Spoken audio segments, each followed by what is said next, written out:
Hello and welcome to Scale Car Garage. Well, this is part 2 of our mold making series.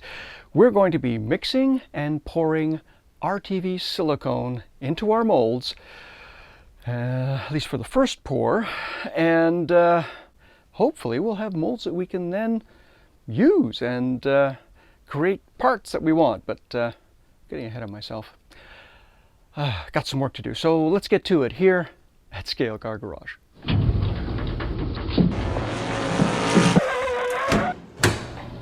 All right, so here we are at our workbench, and what I want to do first is take you through the equipment that we'll need to get us to the mixing point.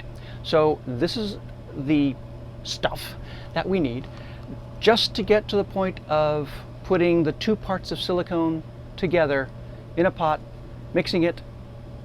This is what we need. So what do we need? Something that can measure weight, or more accurately, mass.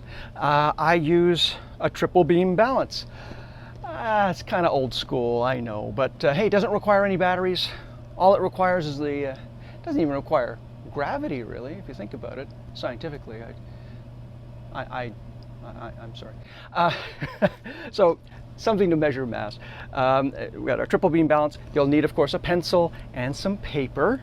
I'll show you. You have to write down the mass numbers. We have to do a little bit of arithmetic, and that's all fine and dandy.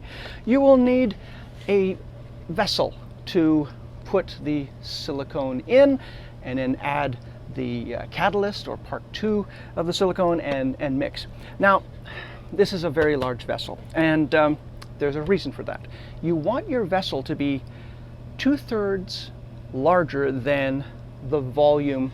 And I know we're talking about mass and volume, but you'll understand why as we progress. But you want a vessel that's 2/3 the size of the volume that you're mixing. Because when we put it into the vacuum chamber, you'll need that space as it, well, you'll see. I'm getting ahead of myself, but you'll want a large vessel.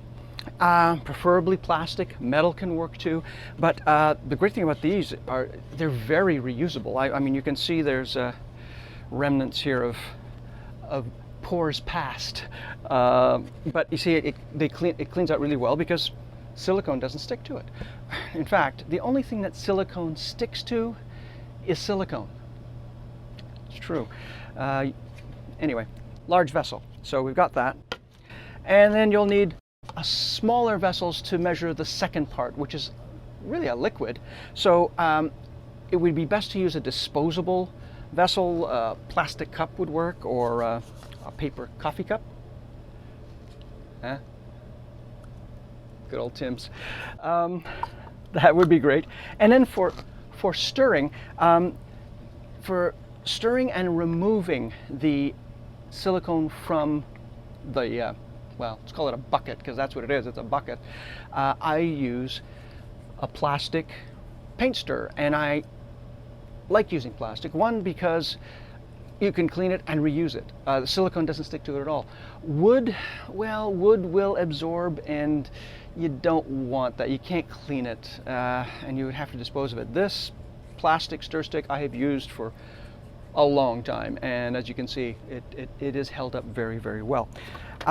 Now, once you get your silicone into the vessel and you add part 2, you'll need another type of stir stick. Again, I use a plastic stir stick. Again, used this for a long time. Very reusable. Silicone doesn't stick to it, and it's marvelous. And then for the taking the part 2 out of the smaller vessel, you can use like a wooden stir stick. They're very, very useful for that, and they're unfortunately disposable, but very, very useful. So that gets us to the point of, well, doing some work. So let's do the initial bench work to see where we are before we even take our silicone out. We can do that. All right, so I've got my work coat on, my lab coat. Cool, huh? And I just thought I'd also take you through. I forgot to mention that pipettes come in really handy for measuring out the part 2. Although you don't necessarily really need them, but they're it really helps move things along. So, of course, rubber gloves, You don't want to get this silicone on your hands. It really, no, not a good idea. Which is why you also want to wear long sleeves. There might be some splashing from the mixing and so forth. And you don't want to wear something that you don't want to have covered in silicone. Anyway, so we have our paper, we have our vessels. So let's get to weighing these vessels, shall we? All right, so here we go. Oh, if I remember correctly, let's see. Oh, it's 50, that's right. Okay, that's 50. Oh, here we go. What are we at here? We are at,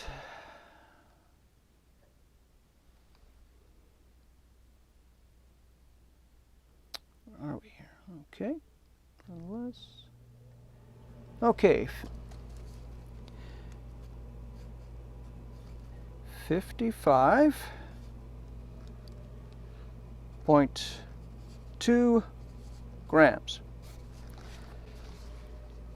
You can see that? 55.2 grams. So that's the weight of the vessel. Now what we're going to do, that's why we've left some spaces, we're going to put the amount of grams of silicone in here and then subtract the weight of, or the mass of the vessel. So that's that. And we're going to try and use this small vessel here for part 2. This is 1, and then we'll do 2 over here. Let's see what this, oh, okay. Oh.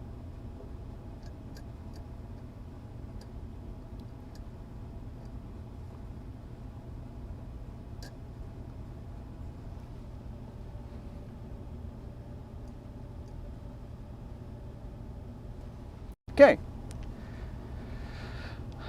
2.8 grams. So for number 2 here, which is part 2, whoops, we have 2.8 grams. Right. So now, why don't I introduce you to RTV silicone. So let's open it up and I'll show you what you get. Now this is a 1 gallon kit because we're going to be pouring a lot of silicone. So I got the big one. Well, big one for me. It actually comes in 5 gallon cans as well. It's amazing. But let's open this up. So in the box, what you get is, well, of course, here in the Great White North, we get a cold weather advisory. Basically, you can't let this stuff freeze, which is easy up here. Easy to do. So no, it's room temperature. It's just lovely. Here is the product overview with a safety sheet. Tells you all about the safety data sheet and so forth, and I would recommend you read it. I've read these over and over and over again. Of course, a little bit of marketing material. Incredible product. And you get a bucket of silicone. Oh, here we go. And as you can see, it's Mold Max 30. So 30 Shore urethane, or silicone, excuse me. That's the bucket. And that is actually, you'll see, it's actually white in color. This is the part B that you measure out 1/10 by mass and mix in to the silicone to activate it. And as there's another warning on this as well, but it's actually a non-hazardous warning, which is really quite nice. And it tells you the ratio with which to mix the two parts. Sorry, I was just trying to be careful with a knife. And the mixed ratio is 100 of A to 10 of B, and it says by weight or by mass. So if we have 100 grams of A, we need 10 grams of B. And that's the way it works. And of course, a very sturdy box. At any rate, these are the two parts. We're going to start, I'm going to open this up. Oh, caution. At least for the gallon size, you'll see that you have to make little incisions on the top to actually open this up. So that's what you do to open it up. And these are the products, or this is the product, I should say, because it really is one, that will get us going and making molds. It has these little notches, and you have to slowly and carefully just give it a little bit of a slice, preferably away from you. There we go. And you see, just like that. So there we go. And you do it on each little notch, like so. There we go. And there we go. There we go.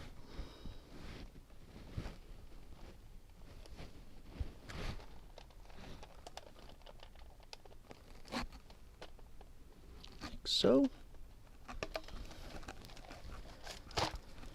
Like so.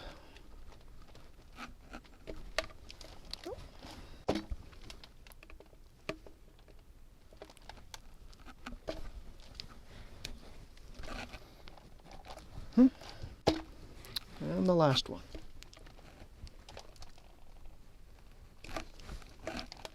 There we go. Let's just leave that over there. Okay, fine. All right. And here is what, oh, by the way, when you lift the top, it's best to hold it by the handle. There we go. There we go. Nicely sealed.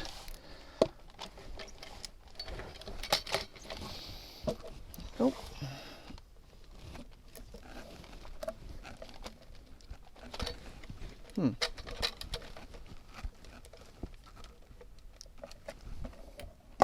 There we go. And that's what the silicone looks like. White. Now we're going to transfer the silicone from the bucket into our mixing container, and I'm going to show you the way that I do it.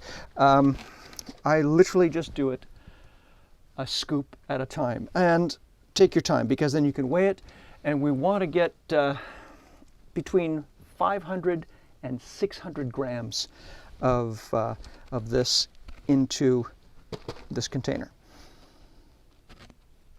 Preferably 550 because, of course, or a little less because the container weighs 50 grams, of course.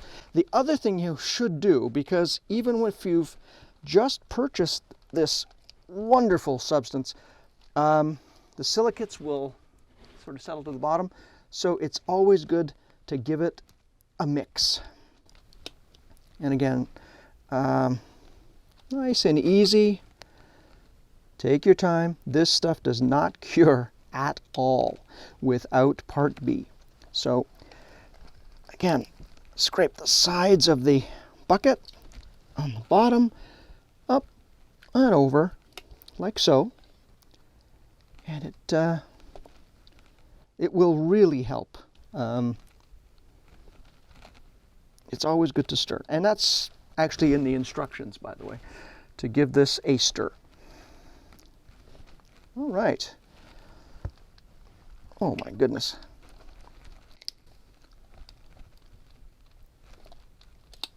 Okay. Now let's put some in our bucket, or our from the bucket into our container. I beg your pardon. Now, this is my way to do it. Now, what you don't want to do, and the reason I use the stick is, you do not want to get any of the silicone on the sides of your container if you can at all avoid it, because you want to keep everything basically off the side so you can use it all. Otherwise, it's very, very tough to stir into the mixture if it's on the sides. So there we go. You can see the viscosity of the silicone. It's really kind of cool. Now that could, this could take all day, but let's just, here we go, a little rotation, another scoop, rotation, nice wrist action there. There we go, and into our vessel. There we go. You can see it running into the vessel.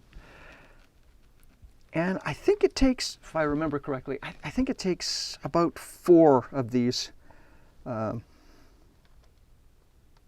don't know what to call them, round scoops? Maneuvers, how about that? Let's call them maneuvers, to get close to the amount of silicone we need. So let's see here. With the size of the body mold, we want at least 500 grams of rubber, which means if we can get the rubber in the container to 600 grams, we're in very good shape. So let's see here. Or there, you know, or close to. All right, let's take it over to the triple beam balance and see what the mass is here. What are we at? Oh, we're over 500. That's good. That's good.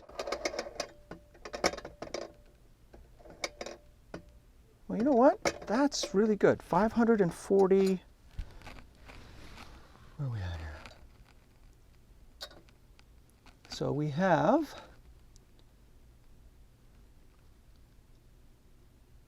There we go. I don't know if you can see that, but it is 544.4 grams. So, as we had, we know that the vessel is 55.2 grams, and we know that the vessel plus our silicone is 544.4 grams. So we want to subtract the weight of the vessel from the total weight of the vessel and the silicone, which will give us the actual weight or mass of the silicone. So let's do that right now. 0.2, that's 9, 4, 3, 8. 489.2 grams of silicone. Now, a little bit more math here, right? So remember that our part A and part B, it's 10 to 1, right? So here we go. So if we have 489.2 grams of silicone, that would be 48.92, we can strike the 2, grams of part 2. So we know that our little wee vessel has a mass of 2.8 grams. So we add that to 48.9, and what do we have? Well, look at this. 51.7 grams. So, thank you. Let's just put this to the side so we don't do anything harsh to it. All right. So let's take our vessel and set our triple beam balance to 51.7. 51.7 grams. So we know when we get to 51.7, when it reaches 0 and we know that weight, we have the correct amount of part B. Now, decanting part B. Let me show you how. Well, believe it or not, a pipette does come in handy because we'll have to adjust the weight. Sorry, I neglected to mention that. But a little science trick from the science labs. We'll show you how that works. But first, let's give this a good shake. Not stirred, shaken, not stirred. There we go. Isn't this fun? Okay, and we open this up. Okay, there is a foil top. It always helps to just... So as you can see, there is a foil top. See the foil top. Always helps to take an X-Acto knife and cut, this is what I do anyway, rather than struggling with lifting this, because honestly it's a struggle. Cut a semicircle, like so. And don't forget to wipe your knife. It's always good to have paper towel around. I would hesitate from using cloths because you will never get the silicone or any out of the cloths. Never will. There we go. All right. So let us open this up with our stick, like so. And you can see it's filled pretty much to the brim with part 2. And it's a lovely red color, isn't it? Oh, my goodness. All right, so we need 51.7 grams. Now, for those of you who've lived in the laboratory, you know exactly what I'm doing. Pour it down the stick, and you see how it goes right into the cup. No problem. Haha, capillary action working for you. Look at that. Now, pour carefully. It's going to fill most of the cup. Go. Lovely capillary. Can you see the capillary action there? Oh, you can't. What am I doing? I hope you can see that capillary action because it's really neat. Let me show you again here. There we go. You see the capillary action as you fill it. There we go. And are we getting close? Oh, we're getting close. Okay, getting close. Got a little bit of a drip. That's okay. Right, let's wipe this off in here, like so. Good capillary action. Wipe this off because we don't want it to be messy. Now, you can see we're overweight. That's where our pipette comes into play. Oop. Put the excess back in the part B container. Up and drop until you have the correct weight or mass. A little more. There we go. Done. All done. Wonderful. Wonderful. Put the pipette to the side. Let's very carefully close our part 2, making sure that we don't have a mess. Part 2. Okay. That down here. So now we have the correct amount of part 2 to our part 1, and we're ready to mix. If you've ever baked a cake at all, that's exactly the kind of motion you want to use. So stir stick, add the reagent or part B to part A very carefully. And let me illustrate how. And I just want to make sure that you folks can see this. You want to put it in gently, and let me show you that. Okay, yeah, even if it's to one side, but you want to put it in gently, gently, gently, gently, gently, gently, gently, so that it's on the top. And then take your stir stick like so, and ensure that we get every last wee drip of it. Now there'll be some that will settle out, and you'll pour it again. But there we go. Now you'll see how it is around. Just sitting on top of the silicone, and you want to fold. It's almost like folding it in, really. And you'll see that. Just keep mixing. Keep mixing. It's quite amazing, really. There we go. And it will all take. You don't think it's going to mix in, but it does. And again, pardon me. I'm just going to show you my method of stirring here. You can see that. You see how it's turning, well, pink. And I brought a sample to show you. This is what it hardens as. It's this color, and that's the color you want to achieve when you're stirring. That's why I brought this lump O silicone to show you. So that's the color that you want, which we will attain. Now remember to scrape the sides of the vessel, fold it in like so, and we'll just keep mixing, and then I will show you the final result. All right, just focus here on mixing.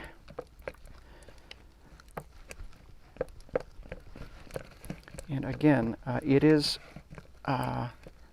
helpful if you try and scrape the sides and the bottom. So I'll tell you exactly what I do. I scrape the side to the bottom up, side to the bottom up.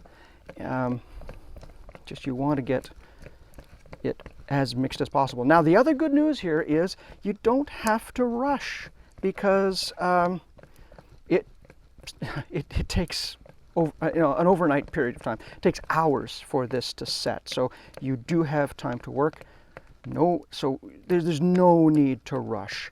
And again, make sure it gets all the sides of the. See, you can get some part B that still hasn't gone into the silicone here. That's why you have to be very careful to not get any silicone on the sides of your vessel. You want it to go right inside, because if it goes to the side, you basically can't use it, and it throws your weights off. So a little bit of care and precision, and it does make a difference in your molds. And as you can see, that's a really healthy piece of silicone. There's nothing like a good, healthy piece of silicone. Now, as I was saying, you see how this is sort of, it's sort of, I guess, consolidated on the bottom, and don't waste it. Put it in there. You can see that's dripping out. Fantastic. There we go. Yes. So you get a couple more drips of part B, and you can have again, because of the weight measurement, you want to get out as much as you possibly can from your vessel that you used to measure your part B. Now you can see the color is getting, you see how similar that is? See, it's getting pink. It's getting pink. We're getting there. It's getting pink. Wow. Okay. Sorry. Getting exciting. Getting exciting. There we go. Just keep stirring, because I can still see it's. It should be a homogeneous pink. There shouldn't be any white swirls through it at all. And you can see there are some white swirls there. It might be difficult to see, but it's certainly in need of some more stirring, or mixing. Actually, this is mixing. It's not stirring. This is like mixing a cake batter. Indeed.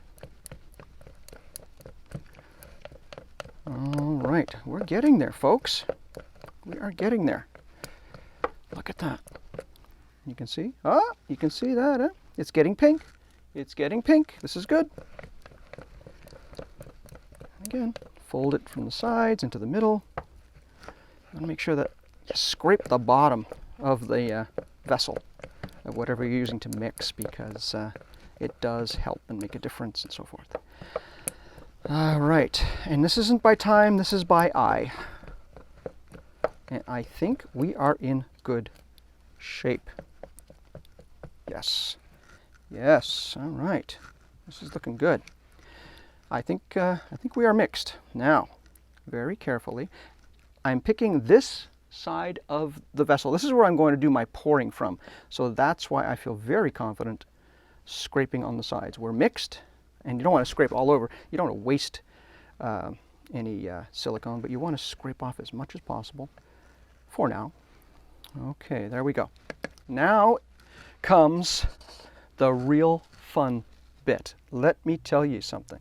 This is the fun bit. Okay, so putting this aside for a minute, and I'm going to bring up the vacuum chamber. It's a pot, but not just any pot. It's actually a pressure pot. When you do, you can pressure cook chicken and stuff, right?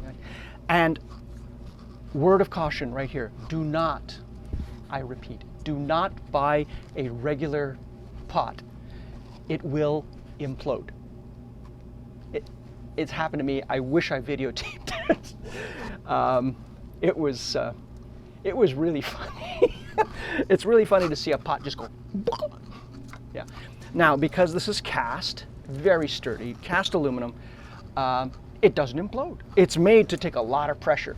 The other thing too is that the pot comes with its own gasket. So put the gasket on, let me show you, around the rim of the pot like so, because you want to seal it, okay? And now this is homemade. And you can make it. It's really easy. All you need is a good piece of, well, this is clear aircraft acrylic. Everybody has that hanging around the house, don't they? Clear aircraft acrylic? Sure. I actually then made another piece on top for stability, and I created a ball valve system that will turn off and turn on the vacuum. Now this actually goes right over here and seals. But how do you extract? Well, first of all, let's put the silicone in the vessel, and you want to keep this pipe away from it, so it seals up like so. There we go. Let's make sure this seals properly actually. We need something to take the air out of our vacuum chamber, and what I use is an old fridge compressor. It's old, but it works. It's been recycled. The Freon, I purchased it from a recycling facility that, of course, takes care of the Freon as it should be taken care of, and also labeled all of these wonderful pipes, which really helped. They labeled the output and I guess the input, you know, where the air goes out and where the air comes in. So I took where the air comes in, because I wanted to use that, and plumbed in an attachment for a vacuum hose. This vacuum hose then attaches the top of the lid of the vacuum chamber, and this was also plumbed in, and you can see it's been reduced. I think this is 1/8, 1/4 to 1/2 inch. You don't think your soldering skills will come in handy, but they really do. The other aspect is a ball valve to keep the vacuum intact when you stop drawing air from the vessel. Then, when you've stopped drawing air from the vessel, you release the ball valve, allowing atmospheric pressure in, crushing the bubbles. So let me take you through the entire process. It's so fun. Oh, I know. All of the vapor that we introduced into our mix will be extracted using this method. All right, you ready? Here we go. This is a fun step. So you can see that the silicone mixture is at a low level. Let's plug in the compressor. Make sure we have a good seal, and watch this. This is really fun to watch.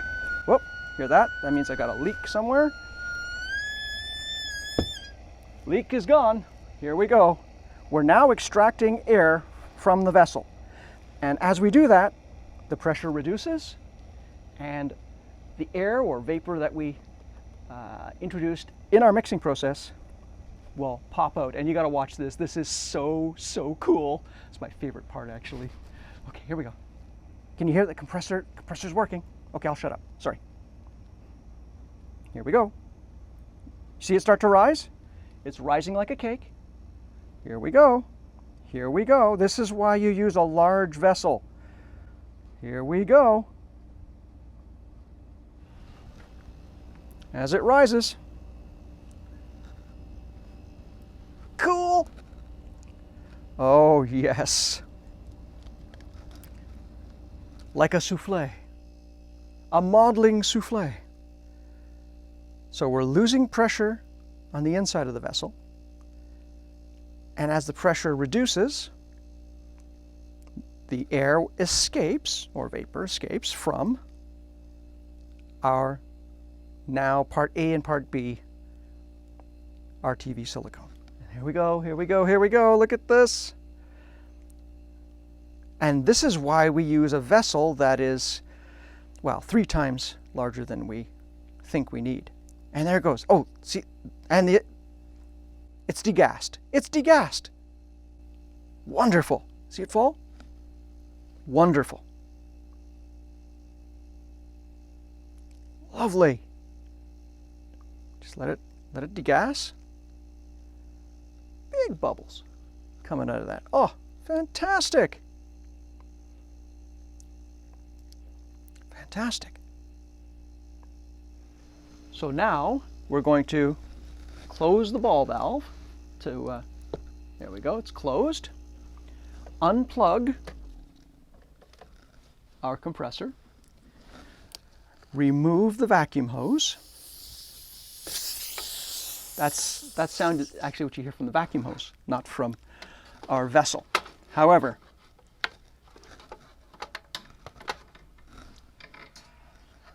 whoopsies, put that over there. All right. And if you can watch, here we go. You can see some of the bubbles there, I hope.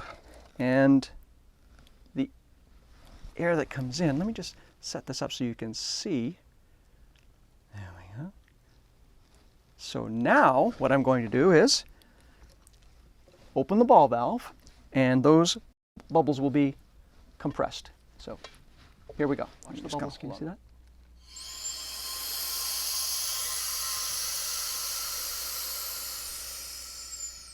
There we go. Now, there is some question as to how many times you should do this. I actually do it 3 times, no more, because any more than 3, and this is from personal experience, you take too much of the alcohol out, and it really is difficult to pour, and you don't get the definition of the mold. So we're going to do this 2 more times, and then we'll be ready to pour. There is our mold. I'm going to explain what I'm going to do, and then I'm going to show you. So it's more than just a mat. You don't just pour anywhere when you're making a mold, and I'll tell you why. You start in one corner and only pour in that corner. As the silicone moves over your model, or whatever you are casting or making a mold of, the silicone will actually squeeze out the air around whatever you're casting on its own, as long as you pour from one location only. So choose your location carefully, and we're going to choose this corner. Look here. Actually, there's more space over here. It's not quite in the center, is it? So let's choose this corner to pour from, to pour into. And here we go. Oh, sorry, forgot to mention. One other way to remove any air bubbles from your RTV silicone is actually to elevate your pour. So don't have to pour very close, but if you elevate it, and you'll get a string of RTV silicone, and that string actually squeezes out if there are any air bubbles left from our degassing. There shouldn't be, but here we go. So I'm going to pour from an elevated, you see that? There we go. And you can see it. Oh my goodness. Beautiful. Absolutely beautiful. And it's going around the model. I hope you can see that. Around the model. It's really quite something. It's something to see. I'm going to elevate it a little bit so you can see that it's going around the model. Can you see that? There we go. Yes. And that's why you pour from one location. It's squeezing the air out.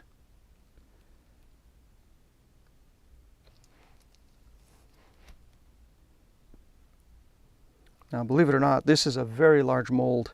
We'll probably have to do another 1 or 2 500 gram batches of silicone. Sorry, I'm trying to concentrate and talk at the same time, and it doesn't quite work. There we go.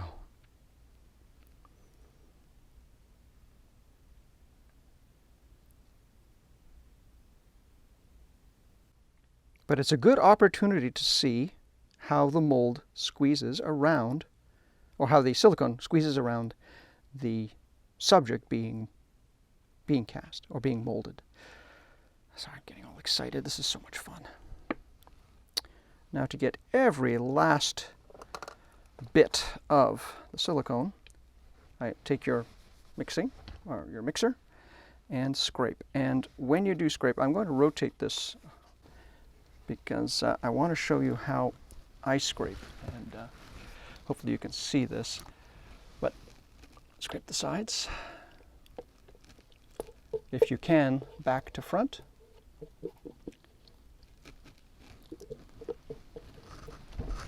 we go. And just keep it pouring, and you'll see how much you actually still have in the vessel. As you can see that, there's quite a bit. So you want to get all that out.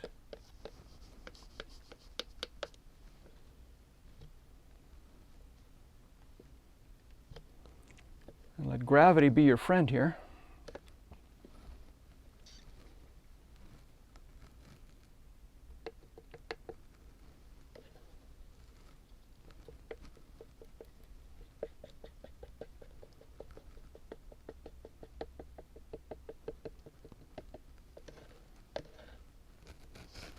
Okay, I think that's about all gravity is going to do for us right now.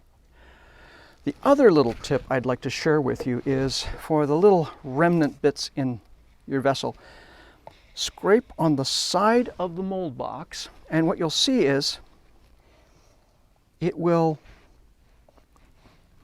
make its way into your mold. So take a scrape here, scrape into the mold box on the corner that you poured, and you can see how you can get so much more. We don't want to waste any of this, that's for sure. We want to utilize all of it. Oh my goodness, there's something on there. Get that off. Lovely.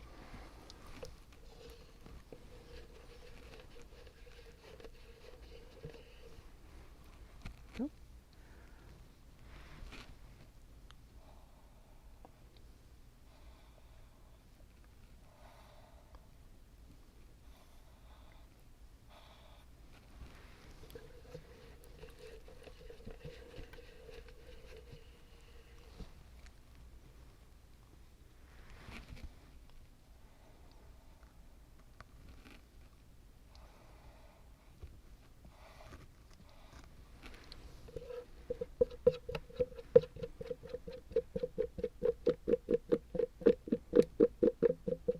Okay, sorry, I'm rather silent here. Just want to show you now how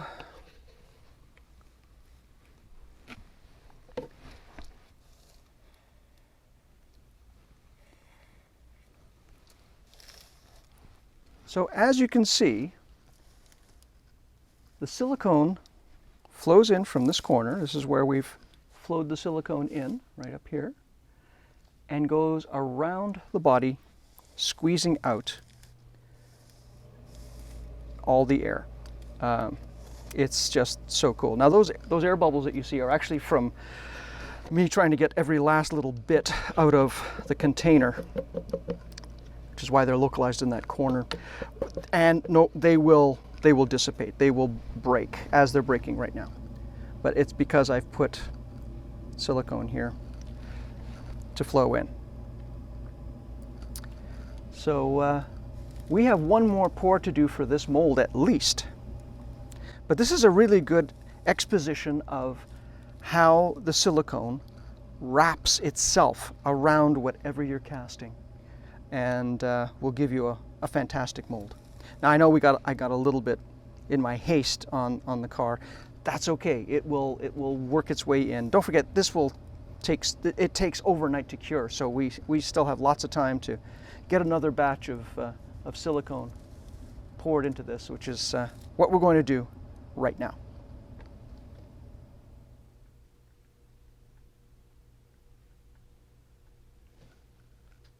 And you can see you pour in one area, and you see how the silicone squeezes the air all by itself. You see as it goes around the top of the car? It's squeezing the air out.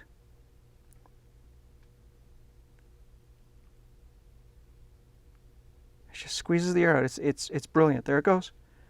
There it goes.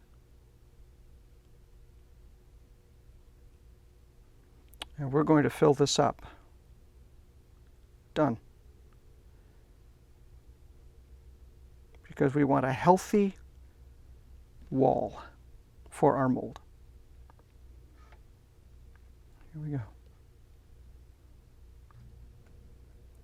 Here we go.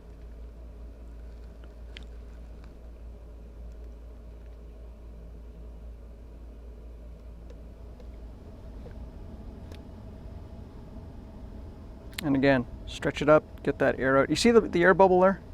You can see that. Whoops. See the air bubble there? I'm causing that with this last remnant pour. But it's okay. It's close to the surface, and I'm trying to stretch it out, as you can see. Go as best I can.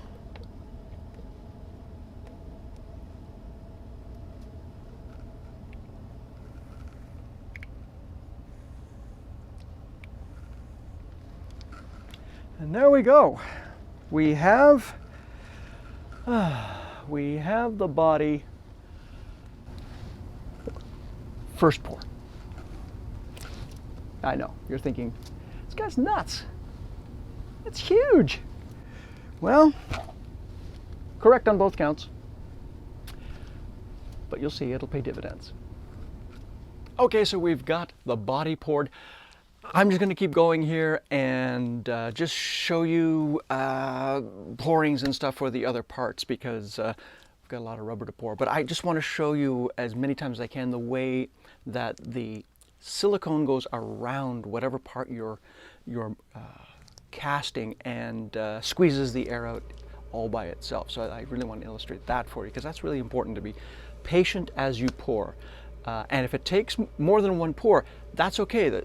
As you saw, the silicone bonds really, really well to itself. So there's no problem with doing a partial pour and then doing another pour on top of it. You can even wait a day or two and put more silicone on top, and it will hold. It's amazing stuff.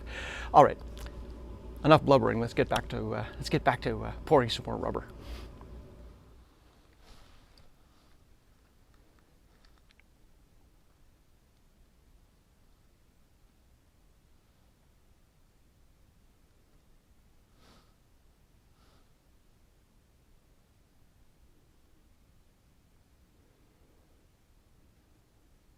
As you can see, it's self-leveling, which is great. But you can see the way it just squeezes out the air around the pieces that you're making a mold of. It's quite neat to watch. It's kind of like a good version of the blob.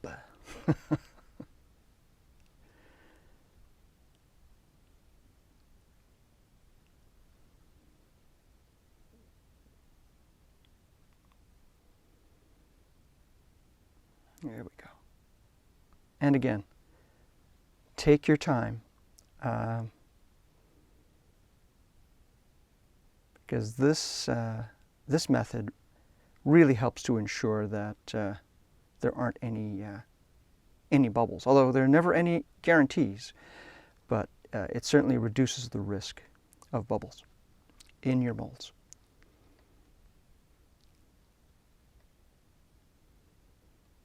You can see it going all the way around. It's going to squeeze. It's kind of a neat way to see it in a clear container like this, the way that the material wraps itself around your your subject. It's really quite neat.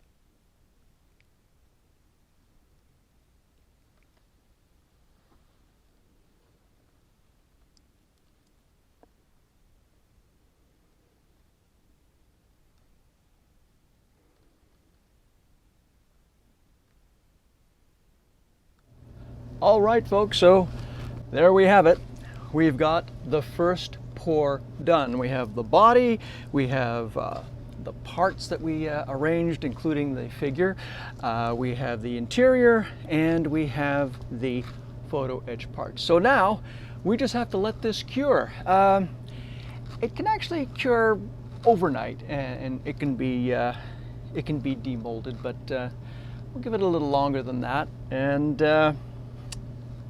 then we'll get to the second pour. But for now, well, it's a big job done. Thank you so much for being with me here at Scale Car Garage. I hope you enjoyed watching. If you did, please leave a comment, like, and subscribe.